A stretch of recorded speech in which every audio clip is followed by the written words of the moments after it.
वबिही नस्तईन अम्मा बाद। ये बात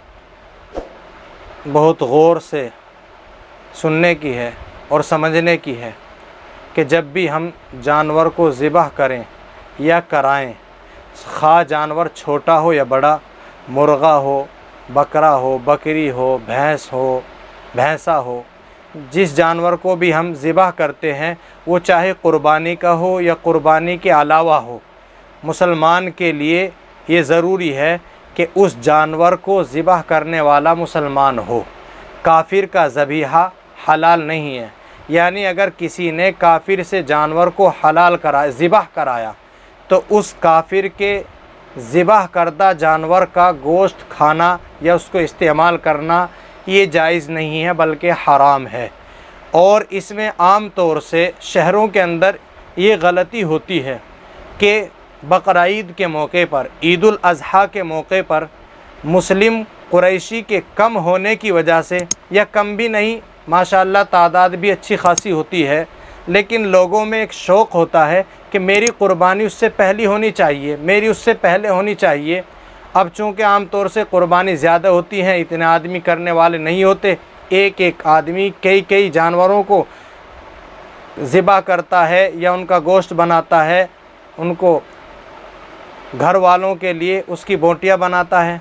तो आम तौर से शहरों में ये होता है कि बजाय मुस्लिम के गैर मुस्लिम कसाईयों को, कुरैशियों को लाया जाता है। अब ज़िबा तो मुसलमान कर रहा है,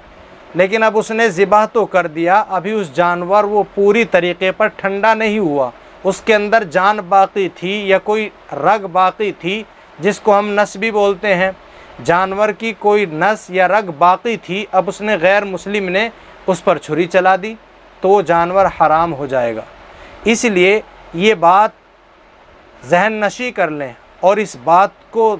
बहुत ध्यान और तवज्जो से सुनें कि जो आदमी गैर मुस्लिम से अपने जानवर की बोटियाँ बनवा रहा है, उसकी हड्डियों को तुड़वा रहा है, तो उसके लिए ये ज़रूरी है कि जब जानवर को ज़िबह कराए तो उस गैर मुस्लिम को जानवर से अलग रखे, या तो जानवर को ख़ुद ज़िबह कराए या वो किसी और से ज़िबह करा रहा है, मसलन इमाम साहब से करा रहा है, मुअज्जिन साहब से करा रहा है, किसी हाफिज़ साहब से करा रहा है, कारी साहब से करा रहा है, तो जिससे भी करा रहा है तो ज़िबह मुकम्मल तौर पर कराए, यानी उसकी रगें और उस जानवर को जब वो ज़िबह हो जाए, मुकम्मल तौर पर वो ठंडा हो जाए, उसके अंदर जान बाकी ना हो, सांस बाकी ना हो, अब उसके बाद उसके गोश्त को बनवा सकता है, उसकी खाल को उतरवा सकता है।